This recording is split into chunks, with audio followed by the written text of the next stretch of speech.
السلام علیکم۔ Class 7 subject اسلامیات، درجہ 7 مضمون اسلامیات۔ عزیز طلباء اور طالبات، ماشاءاللہ اپنے سبق نمبر 1 اور 2 مکمل کر لیا ہے۔ اب آپ کا سبق نمبر 3 شروع ہو رہا ہے نا۔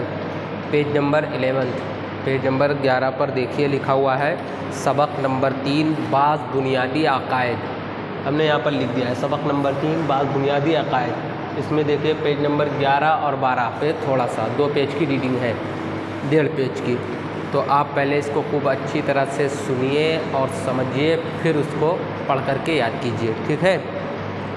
نمبر 1 پر لکھا ہوا ہے صحابی وہ ہیں جنہوں نے ایمان کی حالت میں حضور اکرم صلی اللہ علیہ وسلم سے ملاقات کی ہو اور ایمان ہی پر ان کا انتقال ہوا ہو، وہ صحابی ہوتے ہیں۔ صحابی کس کو، اگر آپ سے پوچھا جائے صحابی کسے کہتے ہیں تو آپ کیا بتائیں گے کہ جس نے ایمان کی حالت میں رسول اللہ صلی اللہ علیہ وسلم کو دیکھا ہو، ہے نا۔ جیسے مان لیجئے میں ایمان والا ہوں، اگر میں اس زمانے میں ہوتا، اللہ کے رسول صلی اللہ علیہ وسلم کو دیکھتا تو کیا ہوتا؟ صحابی ہوتا۔ آپ ایمان والے ہو، آپ اس زمانے میں ہوتے، رسول اللہ صلی اللہ علیہ وسلم کو دیکھتے، آپ کا دیدار فرماتے، تو آپ کیا بن جاتے؟ صحابی بن جاتے۔ تو صحابی کس کو کہتے ہیں کہ ایمان اندر موجود ہو اور ایمان کے ساتھ اللہ کے رسول کو دیکھا ہو اور ایمان ہی کی حالت میں انتقال ہوا ہو، ایسا نہ ہوا ہو کہ بعد میں مذہب تبدیل کر لیا ہو، دھرم پریورتن کر لیا ہو، ٹھیک ہے۔ تو وہ ہوتے ہیں صحابی۔ یا بہت سے صحابی ایسے ہیں، نام ان کا آتا ہے کہ جو پیدائشی طور پر نابینا تھے، یہ دیکھ نہیں سکتے تھے، تو وہ بھی صحابی ہیں۔ تو معلوم ہوا کہ صحابی کس کو کہتے ہیں؟ پورا مطلب ہوا کہ جس نے ایمان کی حالت میں اللہ کے رسول صلی اللہ علیہ وسلم کو دیکھا ہو، یا امتی صحابی ایمان والے رہے ہوں اور اسی حالت میں رسول اللہ صلی اللہ علیہ وسلم نے ان کو دیکھا ہو، تو وہ کیا کہلاتے ہیں؟ صحابی۔ اس کے بعد ہے نمبر 2 پر تابعی وہ ہیں جنہوں نے کسی صحابی کو دیکھا اور ایمان کی حالت میں ان کا انتقال ہوا۔ صحابی جو ایمان کی حالت میں رسول اللہ صلی اللہ علیہ وسلم کو دیکھیں اور ایمان پر ان کا انتقال ہو۔ تابعی کس کو کہتے ہیں؟ جنہوں نے کسی صحابی کو ایمان کی حالت میں دیکھا ہو اور ایمان ہی پر ان کا انتقال ہوا ہو، وہ تابعی کہلاتے ہیں۔ اس کے بعد ہے جو مسلمان اللہ تعالیٰ اور حضور اکرم صلی اللہ علیہ وسلم کے حکموں کی تابعداری کرتے ہیں اور ہمیشہ اللہ کی عبادت کرتا رہے اور گناہوں سے بچتا رہے، تو وہ اللہ تعالیٰ کا محبوب ہو جاتا ہے۔ حضور اکرم صلی اللہ علیہ وسلم اور اللہ تعالیٰ کے حکموں کی تابعداری یعنی جو شریعت میں کہا گیا ہے کہ یہ کام کرو، وہ کام کرتے ہوں، جس چیز سے شریعت نے منع کیا ہو کہ ایسا کرنا گناہ ہے، وہ کام چھوڑ دیں، اس کا نام ہے تابعداری، ہے نا۔ اسی کا نام ہے عبادت اور گناہوں سے بچنا بھی۔ تو وہ اللہ تعالیٰ کا محبوب بن جاتا ہے، تو محبوب مانے پیارا ہو جاتا ہے۔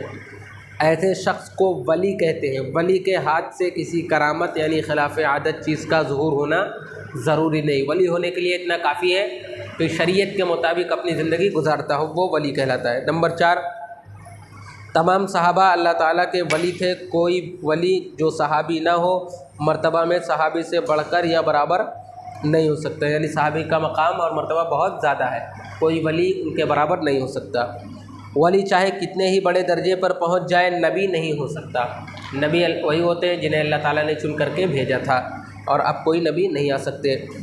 نبی کے ہاتھ سے کوئی خلاف معمول بات ظاہر ہو تو اسے معجزہ کہتے ہیں۔ ہر نبی کے ہاتھ سے معجزے کا ظاہر ہونا ضروری نہیں۔ ایک ہوتا ہے معجزہ، ایک ہوتا ہے کرامت۔ معجزہ کس کو کہتے ہیں؟ کہ ایسا کام نبی کے ہاتھ پر ظاہر ہو، ایسی چیز ہو جائے کہ جو دنیا میں ہوتی نہ ہو، ہے نا، جس کو لوگ کہتے ہوں کہ یہ ناممکن چیز ہے، ایسی چیز اگر نبی کے ہاتھ پر ہو تو اس کو معجزہ کہیں گے۔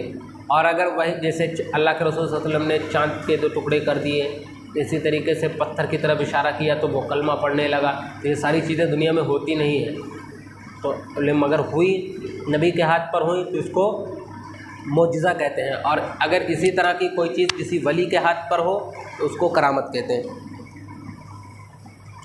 کسی ولی کے ہاتھوں کوئی خلاف عادت بات ظاہر ہو تو اسے کرامت کہتے ہیں۔ تمام امتوں میں امت محمدیہ سب سے افضل امت ہے، اور امت محمدیہ میں سب سے افضل صحابہ کرام ہیں، پھر تابعین، پھر بعد میں آنے والے مسلمان ہیں۔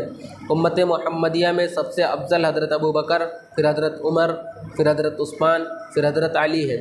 ان کے بعد حضرات صحابہ ہیں، حضرت طلحہ، حضرت زبیر، حضرت عبدالرحمن بن عوف، حضرت سعد بن ابی وقاص، حضرت سعید بن زید اور حضرت ابو عبیدہ بن جراح، یہ 10 صحابہ کرام عشرہ مبشرہ کہلاتے ہیں۔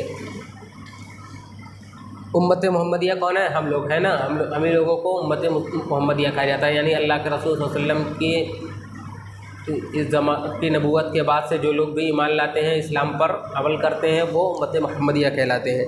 اب ان میں سب سے اونچا مقام کس کا ہے؟ صحابہ کا۔ اب صحابہ میں بھی سب سے پہلا مقام حضرت ابو بکر رضی اللہ تعالیٰ عنہ کا، اس کے بعد حضرت عمر، پھر حضرت عثمان، پھر حضرت علی، اس کے بعد یہ 6 صحابی اور ہیں جن کا نام آپ کی بک میں لکھا ہوا ہے، اور یہ 10 صحابی ایسے ہیں جن کو عشرہ مبشرہ کہا جاتا ہے۔ عشرہ مبشرہ یعنی جنہیں اللہ کے رسول صلی اللہ علیہ وسلم نے دنیا ہی میں جنت کی خوشخبری سنا دی تھی۔